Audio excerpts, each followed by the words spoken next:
Hello and welcome, guys. It seems that we'll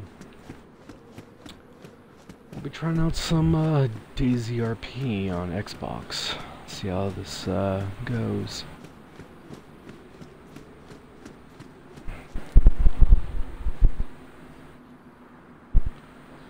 Give me 1 second. I should have probably thought about this before. Oh crap. Alright. Oh. So I did find some things to keep me alive for now. How long that's gonna last, probably not too long. My track record with this game. So yeah, let's am I even, yeah, my mic is on, okay. Okay, let's find some goodies and hit the road.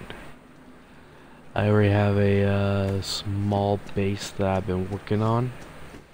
It's just pretty far from here. Did not want this kind of spawn. Though the base isn't fully operational, so it can't really be considered a base at the moment. But hey, hopefully we can meet some interesting people today. And oh great, computer has to reset.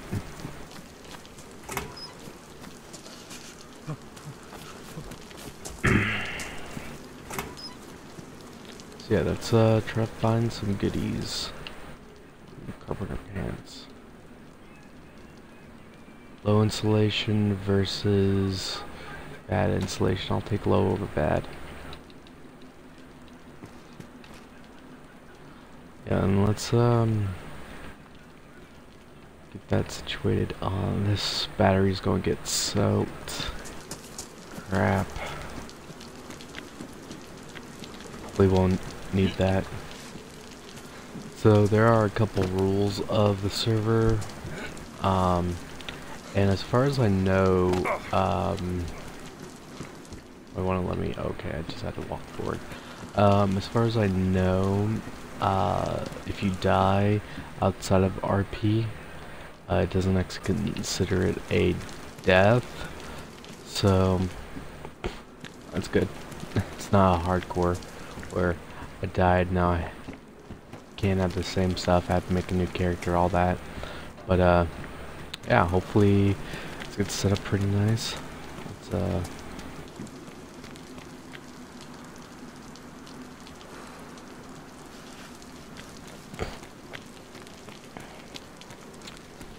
Let's get it going. So this should be, yeah, this should be the area, or direction rather. Should be heading. Nothing of interest, it looks like. Let's move on. Let's see what we have here. Gas mask with the corona. Nope. Or got a mask on. Thinking ahead, thinking ahead. Alright. So, what I do like about this server is that you can't really talk in a party. You actually have to talk in game chat for the whole communicating with other players, which Xbox does have a bad thing going on with that, because you'll just have people in parties, and if they're trying to have an interaction, they won't. Will either A, not hear them, or B, will try to get out of the party and into the general chat, and no one will be able to hear them because there's a glitch with the Xbox currently where it won't let you really switch between the Xbox party chat and the in-game voices, where you would think you'd be talking but no one else can hear you, and that causes trouble.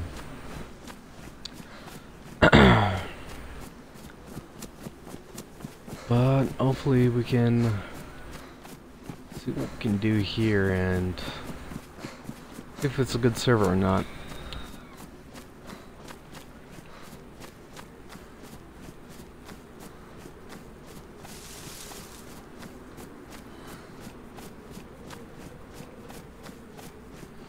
And the server owners seem to be pretty active on what they're doing, know exactly what's the up on certain things. For whoever's in the watching, if you're texting currently, I cannot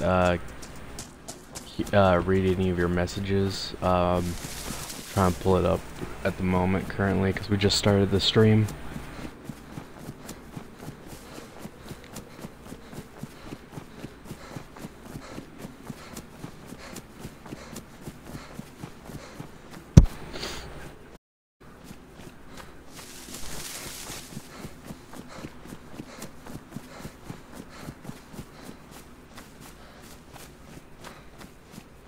Gotta keep an eye out for certain people. Now, it's not KOS as far as I have been told, but there are plenty of bandits on this this road.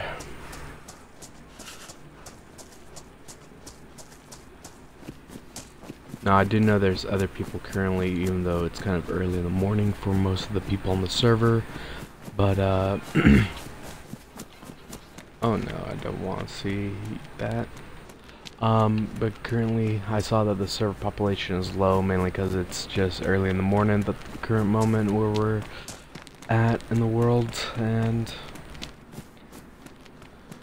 so there's probably not going to be too much people on for the next couple of hours, so that's a good and a bad one. There probably won't be that much action, but two, we'll be able to loot up pretty quickly and get what we need to survive the next couple of days. I should probably start calorie stacking this. Alright, chat is now up. I can now read chat.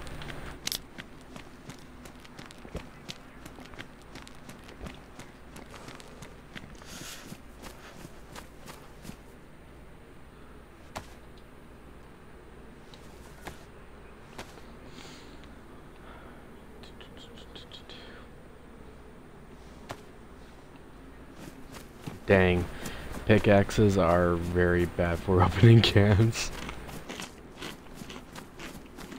At least it's something. First life I had on the server, I could not find anything at all, and I was just dying. Dead Meat Man, the server is Silent Hell Roleplay. It's a Xbox only server. They currently do have a Discord, which has password and whitelisting at both of them at the same time. So you'd have to, if you would like to join the server, you would have to first have Discord, and second of all, join it through there. It does take a little bit though to get whitelisted all the way, but I'll shoot you the information as soon as I can find the invite again. Actually, wait, it should be on there, the name of their server. So let's look online. There it is.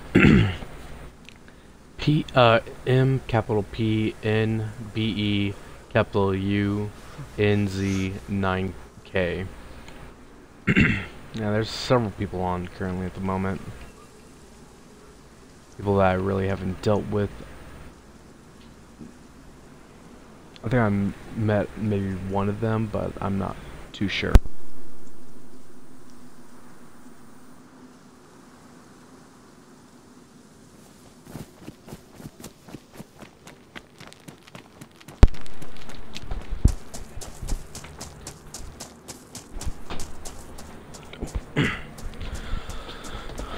Walking into a wall.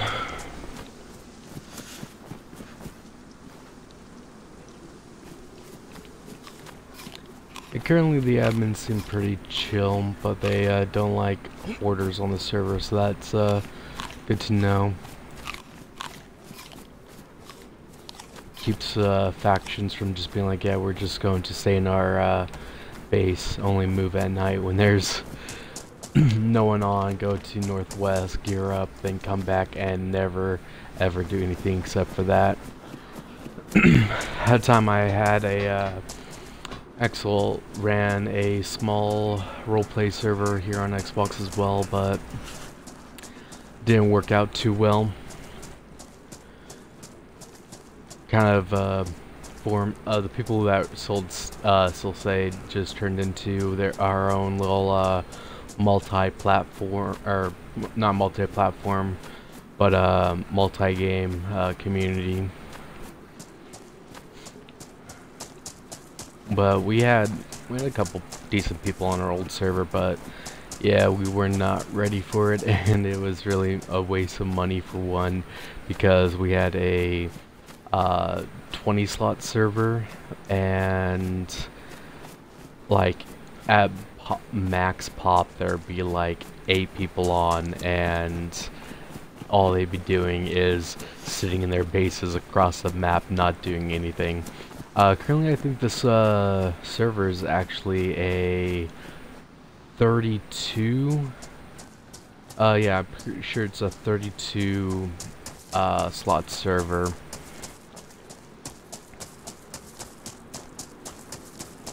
But yeah, if you're if you have Dayz on Xbox, and you're interested on that and have Discord, definitely join the Discord. See if you can get like in, and we can definitely team up. Currently, I don't have that big of a base. I started building it, and then well, I fell to my death, and that sucked.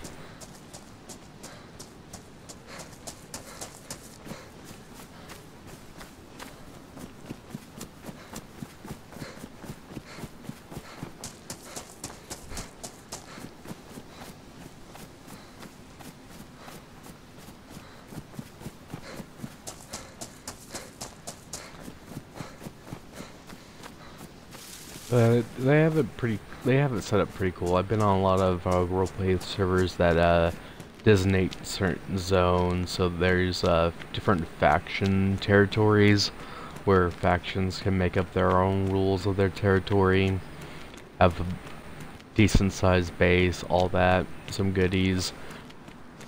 But then there's also what they call blue zones, and those are pretty much towns. I don't know how old the server is. I was literally just going through it maybe a week ago. Found the server, bookmarked it, joined the Discord, all that. Oh, you got a PC, man? Dang. Well, yeah. I grew up playing on PC when I was a kid, but it was such an outdated piece of shit. Like, this thing had trouble running Minecraft when it was first out in like 2009, like when it was still in development.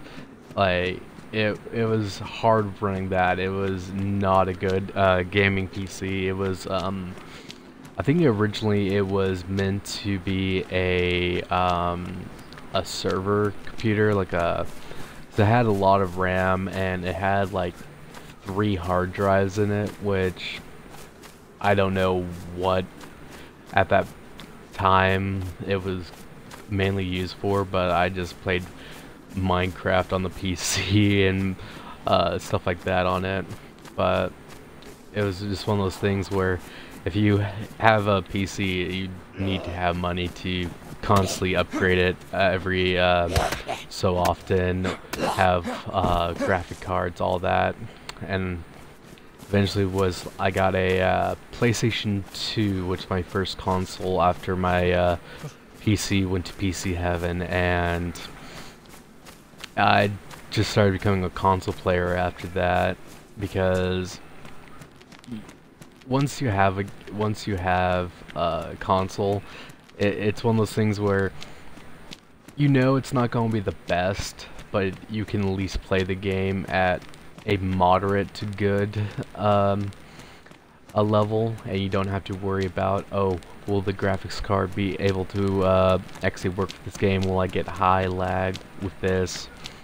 Where ultimately PC is better as long as you have what you need for whatever game you're playing, but it just feels like console's more aligned to a tighter budget, someone who can't afford high-end parts and can at least still play high-end games on moderately a lower quality, but still. Always wanted to play Dayz on the PC. I did, and this was bad of me. But when I was young and dumb, I tried to get the original Dayz mod by going to the Pirated Bay because I was a broke kid, and downloading the Arma 2 with I can't remember what the DLC you needed to have, but I remember it was on that old PC too before it went to PC Heaven, and not only did it just give me a virus and made me realize that pirating video games is bad for one, is that as soon as I try to load it up, my PC almost like burst into flames because it was not equipped for actual gaming. But yeah, I tried to get it. I did play it once though on PC, but it wasn't Dayz and it wasn't Arma specifically. It was I think it was called Wastelands or something like that. It was an Arma 2 mod, which you didn't actually have to install anything, I believe. You could just put into the search engine Wastelands, and it was a faction-based version of the game. It was pretty interesting. I had to play it on a friend's computer because mine was not capable of any of that. But yeah, that's what kind of got me into the Arma. That was like the first step in the door, and then I just watched a bunch of people play Dayz, and I really wanted to play it, but never had the opportunity until it came out as a game preview on Xbox. I was like, oh, Dayz, I loved watching the gameplay of it, so I got it and been playing it since. Now I have a crappy ass Xbox at the moment. It is the white variant of the original Xbox One. So it's big, bulky. It's not the Slim. It's not the S. Not the X. So it is not the best Xbox, but $200 for this was worth it in my eyes. Got a lump in my throat.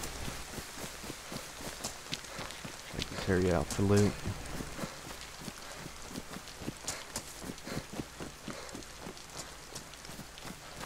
So what about you, man? What kind of computer you own?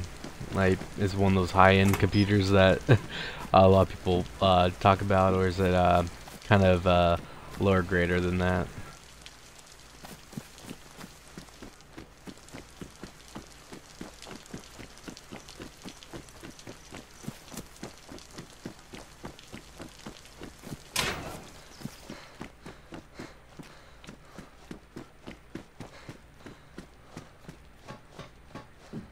Oh, you built your own PC. That's actually pretty rad.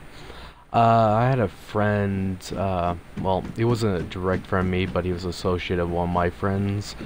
He built his own PC, and it was this tiny, tiny little computer. I thought, like, there's no way this is a gaming PC, but he built it himself. It had some pretty high quality stuff in it.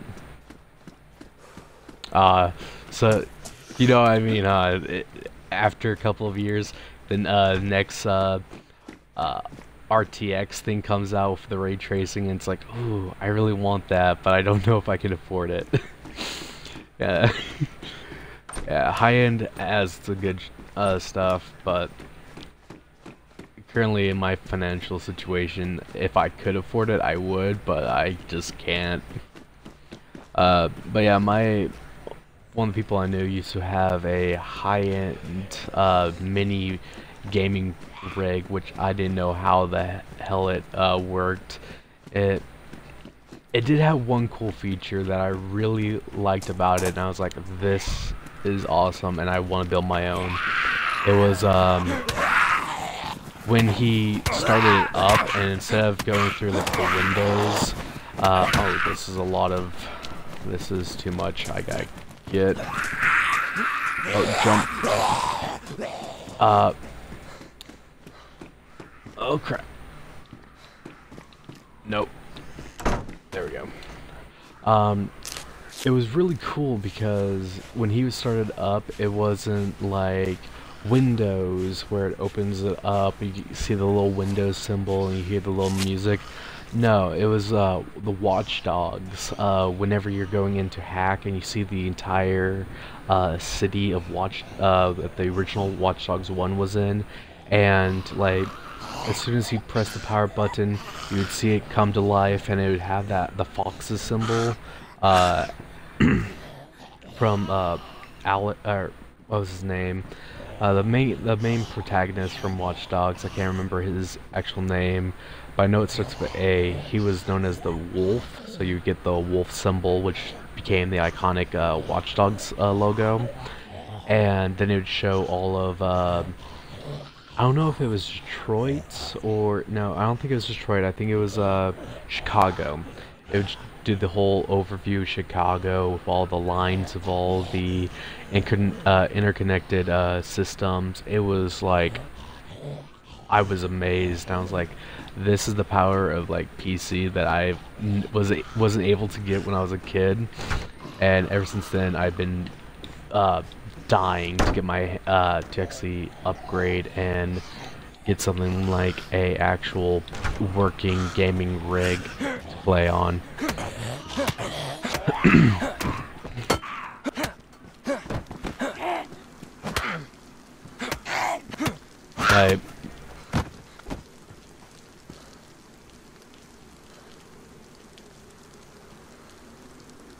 Yeah, which I know there are like a lot of like, I've seen like most of the rigs I see, they always like to be like very fancy and shown off, where like, oh, the liquid cooling, where they have the, I don't know if it's water or if it's like some kind of coolant liquid, which I'm pretty sure it's a coolant liquid instead of actual water, because that would probably not be too good with a computer with all the like parts.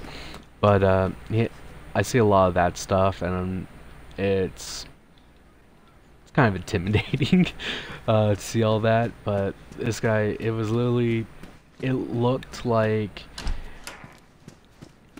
two Xbox Series X side by side. It was very small, compact, and it didn't look like a gaming computer. It literally had a handle and a start button, and just in the back there's a panel that opened it up. So when he brought it over, I thought it was like some weird briefcase, or it was a container or something. But yeah, it was a fully working PC, and I was like, dang. It surprised, it was small, because when I think of not being too into computers, when I was just thinking about like actual PC rigs, always saw the big cases with all the intimidating parts of it. It was, he showed me that it wasn't just how big the rig is and how much you can fit into it. It was pretty compact, but it ran hot, but it was pretty small for what I would consider a PC rig.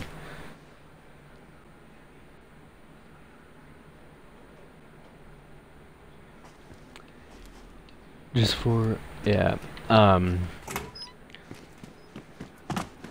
yeah, I can see that. I'm not, I know my way around computers. I don't know my way around gaming rig. Well, if I were to like actually have the money to build a gaming rig, I think I could actually build it. I know more about the software of things than I do of the hardware. Like if you were to tell me like what's the best graphics card or something like that currently at the moment, I'd be dumbfounded. But it's something that very interests me about computers and coding and all that stuff. It catches my interest a lot, but at the same time, kind of like where I've been growing up in a poor type of lifestyle, expensive stuff is intimidating.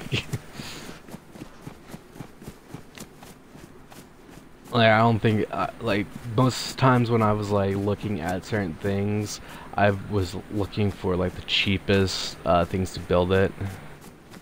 Yeah, I know it's very easy to build. Like, where I used to work, I used to be one of those annoying, people that would call on your phones, like, hello, my name is so-and-so, and we're with this company, blah, blah, blah, blah. Not, like, actually trying to sell you anything. We weren't trying to sell you anything, like actual like condos or anything like that. We were the people that would call because we were calling in our state, and because they were moving to go solar, they're offering people grants to go solar. So the company I was working for was reaching out to people and telling them about the grants and all that stuff. But most of the people there were older than me and didn't know too much about actual computers.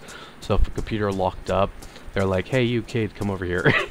So I would be the one that would be called over, and I used to help my grandfather with computers. I've been around a lot of computers in my life, not a lot of gaming rigs, but just like office computers, stuff like that. Working with all that, I know my way around a computer. I know, like, if I were to have pieces, I could probably pick up like maybe 1 or 2 videos on YouTube and build a rig as easy as can be. But yeah, it's just always the money part.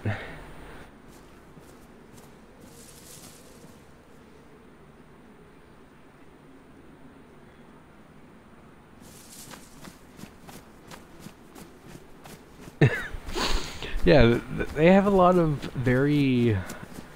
I'm a bigger guy, so, and a lot of times I don't know my strength, so when I'm dealing with something like a stick of RAM, because I don't even know if I still have it, but I have like a couple RAM sticks stored away in one of my boxes somewhere, and they're just so thin and so small. I'm like, these things are supposed to be so powerful in the computer. I can break these with 2 fingers, just snap. And it's very scary to think something that costs like $400 can break from or could be destroyed if you don't put, say, certain... Oh damn, I'm running low on food.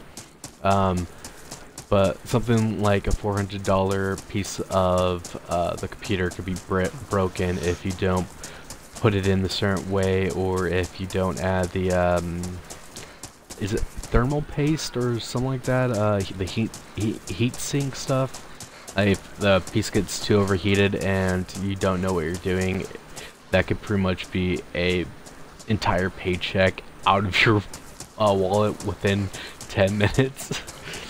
So that's one of the things that also kind of intimidated me with computers, and I was like, I'll just keep my Xbox.